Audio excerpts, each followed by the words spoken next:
Ето какво се казва римски път. Хората са го направили за векове.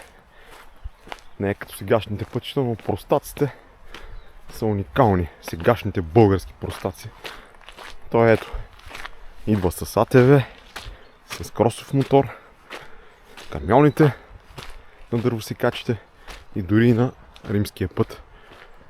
Му е бават майката. Ето така. Който по принцип векове е издържал. На българската простотия за 10 на години може и да изчезне нацяло. И общо взето извода е, че сме голями бокуци. Българите уникални бокуци. Заслужават си изцяло съдбата, мизерията, немотията и всичкото си го заслужават на 200%. Никой не им го направил. Никога нищо, никой не им е причинил, освен те самите. Затова са уникални тапаци на последно място по всичко.